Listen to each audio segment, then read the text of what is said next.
ವಿಶೇಷವಾಗಿ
లక్ష్మీదేవి ఆనందకి కటాక్షించింది జోరు కానీ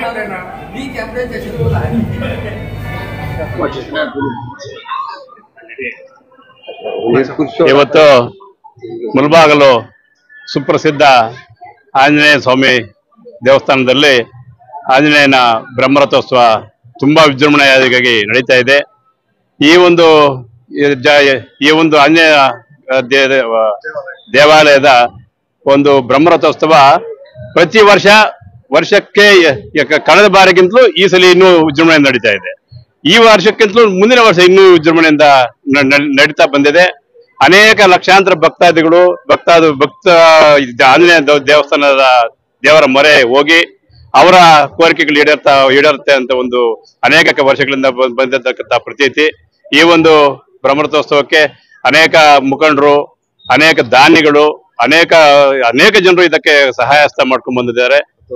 ಕೊತ್ತೂರು ಮಂಜುನಾಥ್ ಅವರು, ನಮ್ಮ ಕೋಲಾರ ಶಾಸಕರಾದಂತ ಕೊತ್ತೂರು ಮಂಜುನಾಥ್ ಅವರ ಒಂದು ಅಧಿಕಾರ, ಅವರು ಈ ಮುಳಬಾಗಿಲು ತಾಲೂಕು 2013ರಿಂದ ಬಂದಾಗ್ಲಿಂದ ಪ್ರತಿ ವರ್ಷ ಆಂಜನೇಯ ದೇವಾಲಯದ ಕಾರ್ಯಕ್ರಮಗಳು ತುಂಬಾ ವಿಜೃಂಭಣೆ ಇದೆ. ಒಂದು ಬ್ರಹ್ಮರಥೋತ್ಸವ ಕಾರ್ಯಕ್ರಮ ಅಲ್ಲ, ಪ್ರತಿ ಕಾರ್ಯಕ್ರಮಗಳು ಈ ಒಂದು ಚೆನ್ನಾಗಿ ನಡ್ಕೊಂಡ್ ಬರ್ತಾ ಇದೆ. ಅದೇ ರೀತಿ ವೈಕೋಟಿ ಏಕಾದಶಿ ಅನುದಾನ, ಅನೇಕ ಕಾರ್ಯಕ್ರಮಗಳು. ನಾವು ಒಂದು 10 ವರ್ಷಕ್ಕೆ ಹಿಂದೆ ನೋಡಿದ್ರೆ ಆಂಜನೇಯ ಸ್ವಾಮಿ ದೇವಸ್ಥಾನ ಹೆಂಗಿತ್ತು, ಇವಾಗ ಹೆಂಗಿದೆ ಅಂದ್ರೆ ಪ್ರತಿಯೊಬ್ಬರಿಗೂ ಗೊತ್ತಾಗುತ್ತೆ. ಮುಳಬಾಗಿಲು ತಾಲೂಕಿನ ಪ್ರತಿ ನಾಗರಿಕರಿಗೂ ಗೊತ್ತಾಗುತ್ತೆ ಅಂತ ಹೇಳ್ತಾ, ಈ ಒಂದು ಆಂಜನೇಯನ ಭಕ್ತಾದಿಗಳಿಗೆ ಎಲ್ರಿಗೂ ಒಳ್ಳೇದಾಗ್ಲಿ, ಮುಳಬಾಗಿಲು ತಾಲೂಕು ಜನತೆಗೆ ಒಳ್ಳೇದಾಗ್ಲಿ ಅಂತ ಈ ಸಮಯದಲ್ಲಿ ಹೇಳ್ತಾ, ಅದೇ ರೀತಿ ಈ ಒಂದು ದೇವಾಲಯದ ಅಧ್ಯಕ್ಷರಾದಂತ ನಮ್ಮ ಸುಹಾಸ್ ಶೆಟ್ಟಿ ಅವರ ನೇತೃತ್ವದಲ್ಲಿ ಈ ಒಂದು ಕಾರ್ಯಕ್ರಮ ನಡೀತಾ ಬಂದಿದೆ. ಈ ಒಂದು ಕಾರ್ಯಕ್ರಮಕ್ಕೆ ನಮ್ಮ ಕೋಲಾರ ಶಾಸಕರು ಮಂಜುನಾಥ್ ಅವರು ಬರ್ತಾರೆ. ಅದೇ ರೀತಿ ನಮ್ಮ ನಾಯಕರಾದಂತಹ ಆದಿನಾರಾಯಣ ಅವರು, ಅನೇಕ ನಮ್ಮ ಪಕ್ಷದ ಮುಖಂಡರು ಈ ಒಂದು ಕಾರ್ಯಕ್ರಮದಲ್ಲಿ ಭಾಗವಹಿಸಿ ದೇವರ ಆಶೀರ್ವಾದ ಕೃಪಾ ಕಟಾಕ್ಷವನ್ನು ಪಡೆದಿದ್ದೇವೆ. ಅದೇ ರೀತಿ ತಾಲೂಕಿನ ಜನತೆಗೆ ಒಳ್ಳೆಯದಾಗಲಿ ಅಂತ ಈ ಸಮಯದಲ್ಲಿ ಉಗ್ರಗಾಮಿಗಳು ನಮ್ಮ ದೇಶದ ಕೆಲವು ಹೆಣ್ಣು ಮಕ್ಕಳು ಫ್ಯಾಮಿಲಿ ಸಮೇತ ಬಂದಿರ್ತಕ್ಕಂಥ ಬೇಕಾಗಿ ಅವರನ್ನ ಕೊಲೆ ಮಾಡತಕ್ಕಂತ ಒಂದು ವಿಷಯ ಎಲ್ರಿಗೂ ಗೊತ್ತಿರ್ತಕ್ಕಂಥ ಇದು. ಈ ಒಂದು ವಿಷಯ ಖಂಡನೀಯ. ಇದರಿಂದ ನಮ್ಮ ದೇಶಕ್ಕೆ ಅನೇಕ ಸವಾಲುಗಳು ಬಂದಿದೆ. ಈ ಸವಾಲುಗಳನ್ನು ಎದುರಿಸಿಕೊಂಡು ನಮ್ಮ ಸೇನಾಧಿಕಾರಿಗಳು, ನಮ್ಮ ಸೇನೆ, ಭಾರತೀಯ ಸೇನೆ ತುಂಬಾ ಯಶಸ್ವಿಯಾಗಿ ಒಂದು ಕಾರ್ಯಾಚರಣೆ ಪಾಕಿಸ್ತಾನದ ವಿರುದ್ಧ ಮಾಡ್ತಾ ಇದೆ.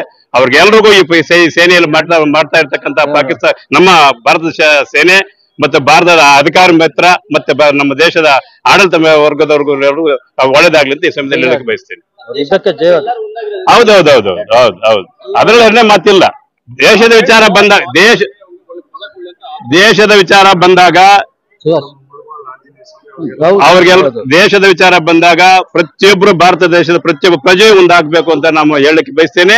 ಅದೇ ರೀತಿ ಈ ಒಂದು ಕಾರ್ಯಕ್ರಮದಲ್ಲಿ ಯಶಸ್ವಿಯಾಗಿ ಮಾಡೋಕೆ ನಮ್ಮ ಮುಳಬಾಲ್ ಆಂಜನೇಯ ಸ್ವಾಮಿ ಅವರ ಆಶೀರ್ವಾದ ಇರ್ಲಿ ಅಂತ ಅವ್ರಲ್ಲಿ ಹೇಳಲಿಕ್ಕೆ ಬಯಸ್ತೇನೆ. ನಮ್ಮ ಆದಿನಾರಾಯಣ ಅವ್ರದ್ದು ಇದೆ ಫಾಲೋ. ಆಲ್ರೆಡಿ ಅವ್ರಿಗೆ ಇದು 2ನೇ ವರ್ಷ. ಅವ್ರಿಗೆ ಗೊತ್ತಿಲ್ದಿರಾನೆ ಅವ್ರದ್ದು ನಡೀತಾ ಇದೆ. ಅವ್ರಿಗೆ ಗೊತ್ತಿದೆ, ಬಟ್ ಮರ್ತೋಗಿದ್ದಾರೆ. ಇದು 2ನೇ ವರ್ಷ. ಮುಂದಿನ ವರ್ಷ ಇನ್ನೂ ಜೋರಾಗಿ ಮಾಡ್ತಾರೆ ಅಂತ ನಮಗೂ ಅವ್ರ ಮೇಲೆ ಒಂದು ಅಭಿಮಾನ ಮತ್ತು ನಂಬಿಕೆ. ಓಕೆ,